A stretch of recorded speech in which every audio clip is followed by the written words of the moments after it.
Bonjour à tous et bienvenue sur ma chaîne YouTube. Je suis Lucille Gauthier, créatrice textile. J'ai créé ma marque Haiku en 2021. Je travaille les matières naturelles, principalement la soie, et je teins tous mes tissus de manière naturelle et artisanale grâce à des végétaux. Aujourd'hui, je vais vous expliquer comment utiliser ce kit Do It Yourself pour teindre un foulard grâce à la technique de l'éco-print. Alors c'est parti, on va découvrir ce qu'il y a dans le kit.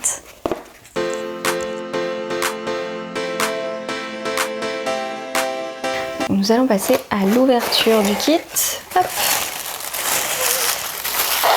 Donc ici nous avons un carré de soie de 55 par 55, c'est du ponché de soie ou du twill de soie selon les stocks dormants que je trouve chez mon fournisseur.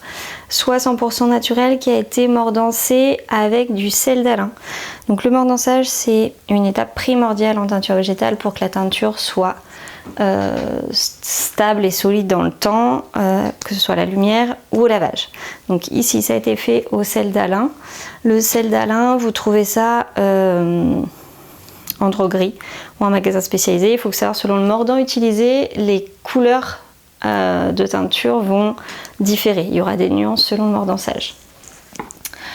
Ensuite, les colorants. Donc ici nous avons des pelures d'oignon, ce qui nous donnera du jaune orange, de l'hibiscus qui nous donnera un beau violet, la poudre de curcuma, on sera sur un jaune assez vif, et ensuite là on a diverses fleurs qui nous donneront différents colorants. On va retrouver des cosmos, des coropsis, du souci et des rudbeckia. Ensuite, un papier sulfurisé pour protéger le panier vapeur, parce qu'on va faire cuire tout ça à la vapeur. Il faut savoir que comme le foulard a été mordancé au sel d'Alain, il ne doit pas toucher tous les ustensiles qui servent à la cuisine. Donc je vous mets un petit papier pour protéger votre papier cuisson. Ensuite, on a de la cordelette pour ficeler notre petit rouleau. Une petite carte remerciement, une petite carte ensemencée, je vous conseille de la planter, ça fait des jolies fleurs. Une fiche d'entretien pour bien entretenir sa soie, et un petit pas à pas détaillé en plus de la vidéo. Voilà. Maintenant qu'on a vu tout ce qu'il y avait à l'intérieur du kit, nous allons regarder quel est le matériel nécessaire pour la teinture. Donc concernant le matériel à utiliser pour la teinture, il vous faudra un cuit vapeur ou un panier cuisson de ce type, sur lequel vous pourrez mettre le papier sulfurisé. Moi dans cette vidéo vous verrez que j'utilise un peu une grosse cocotte minute, mais vous pouvez très bien mettre un petit panier cuisson dans une casserole. Il faut juste qu'il ne touche pas le fond où il y aura de l'eau. Il ne faut pas que le tissu soit imbibé d'eau. Nous allons pouvoir passer à la technique de l'éco-print. Alors maintenant nous allons pouvoir passer à la teinture et à la partie la plus sympa, la plus créative, avec le positionnement de nos différents végétaux. Donc déjà je vais prendre ma soie que je vais mettre dans un petit peu d'eau, toujours humidifier son tissu avant la teinture. Je vais essorer et je vais le repositionner devant moi.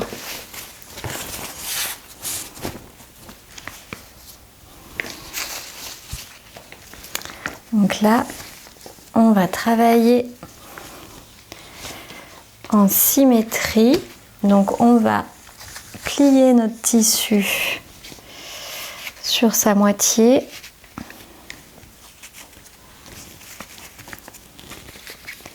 en essayant de faire le moins de plis possible. Et voilà, là déjà en fait on va essayer de bien marquer le milieu parce que ça va être un repère pour nous pour positionner nos végétaux. Donc je réouvre. Et voilà, on voit que notre moitié elle est bien ici. Donc on a différentes fleurs, des fleurs d'hibiscus, du curcuma, et des pelures d'oignon. Donc après, voilà, ça va être vraiment à vous de faire votre petite composition. Là, par exemple, on peut prendre quelques fleurs. Là, ce sont donc des soucis.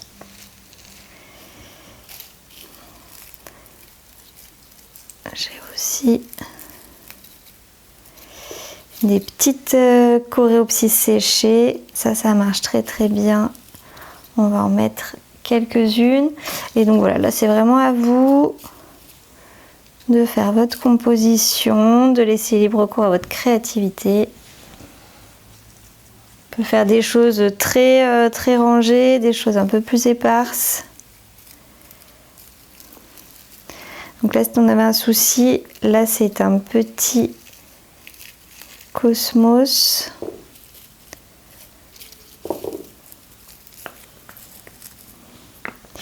Et ça, alors c'est pas très joli, mais c'est des rudbeckia qui ont tendance à donner un petit peu de bleu-violet. Donc on va juste prendre les pétales qu'on va parsemer un peu comme ça. Voilà. Ensuite, donc l'hibiscus, on va le réhydrater un tout petit peu, ce sera mieux. Donc voilà, pensez à réhydrater un petit peu votre hibiscus. En attendant, je vais prendre quelques pelures d'oignon. Donc les pelures d'oignon, on peut très bien les mettre telles quelles. On peut aussi s'amuser vraiment à faire des formes. Et ce qui est assez joli avec les pelures d'oignon, c'est qu'après on a vraiment les rainures de la pelure et on a des fois des motifs très très jolis qui apparaissent. Donc voilà, soit vous voulez faire des gros morceaux, des plus petits. Là je suis plutôt partie pour faire quelque chose avec plein de petits morceaux de type un peu confetti.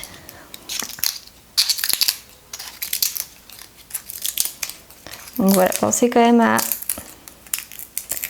bien agrémenter votre tissu. Alors mes fleurs d'hibiscus, donc ça va vraiment nous donner un joli violet.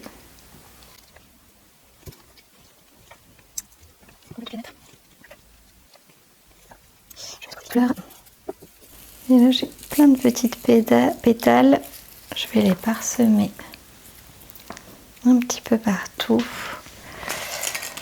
On va mettre peut-être un petit peu de pelure d'oignon.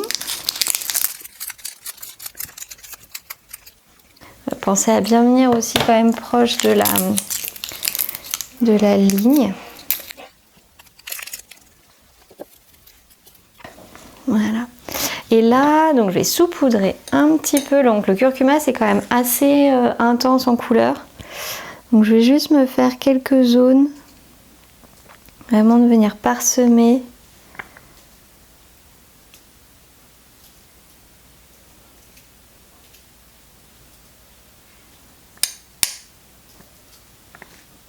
Voilà, là ça me semble déjà pas mal. Alors je vais vous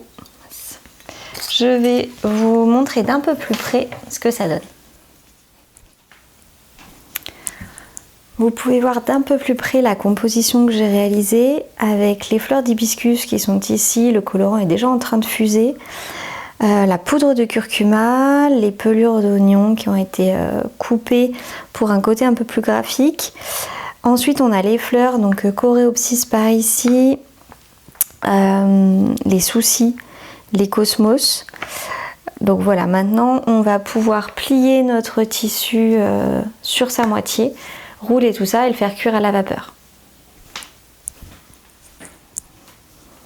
Alors là c'est parti, on va pouvoir procéder au pliage. Donc voilà, je viens bien replier sur ma moitié.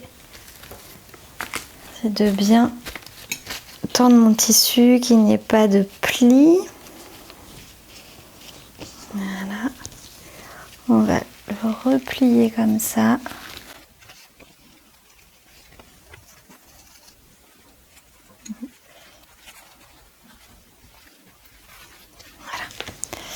Et là, on va pouvoir le rouler.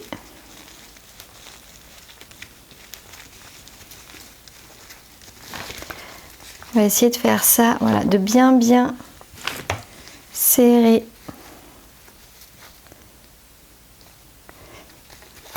le tissu. Plus en fait les colorants vont être serrés contre le tissu, au mieux la coloration va pouvoir se faire.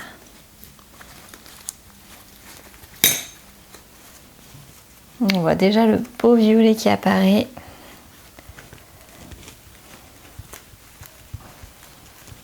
Voilà. Ça nous donne un petit rouleau.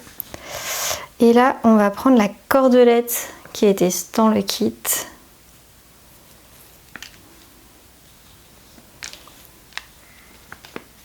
Et on va faire un petit nœud pour le début.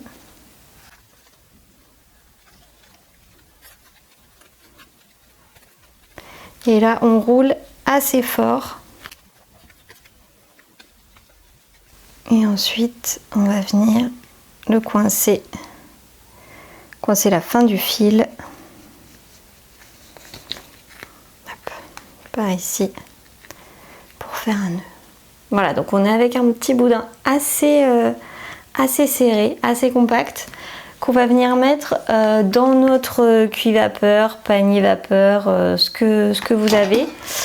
C'est à ce moment-là où vous pouvez, donc moi il est comme ça, je vous montre, et en dessous pour que ça ne touche pas à l'eau, j'ai cette petite chose, mais vous pouvez très bien mettre un ramequin. Donc j'ai mis de l'eau au fond, suffisamment. Ensuite je mets cette petite barre en métal pour surélever le panier.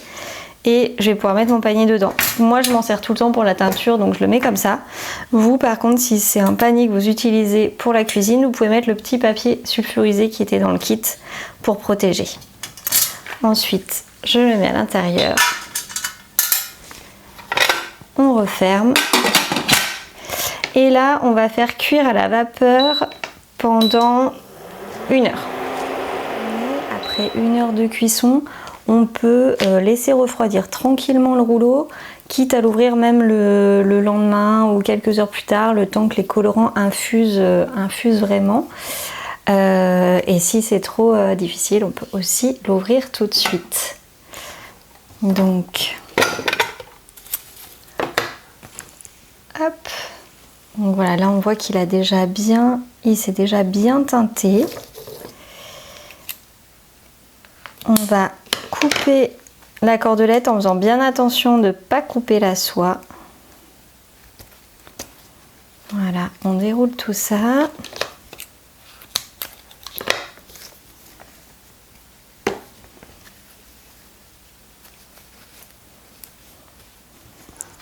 Donc voilà, un petit focus pour voir un petit peu mieux les couleurs obtenues.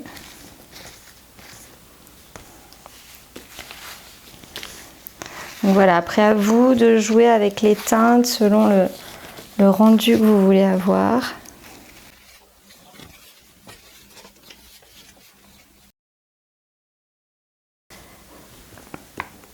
On voit aussi, tout à l'heure j'avais fait un rond avec les pelures d'oignon. On voit que ça a vraiment bien fait l'impression. Et les petites fleurs. Voilà, les coréopsis, les petites fleurs ne sont pas trop ressorties. Peut-être un petit peu trop de curcuma sur cette composition pour pouvoir les voir.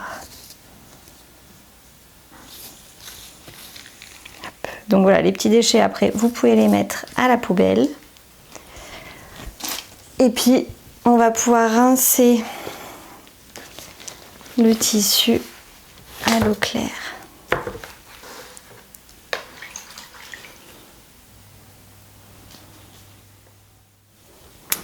Et voilà le résultat après rinçage.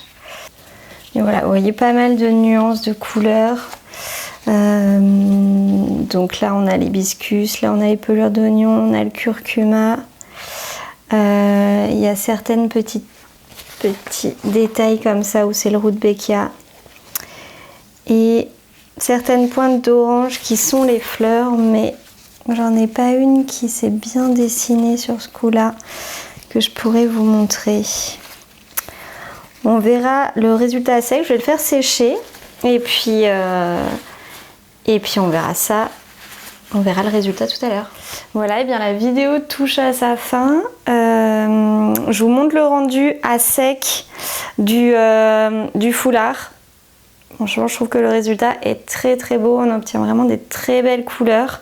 Donc là, je l'ai repassé à une chaleur quand même assez importante pour enlever les plis, parce que comme on l'a plié, ligoté, il y a pas mal de plis.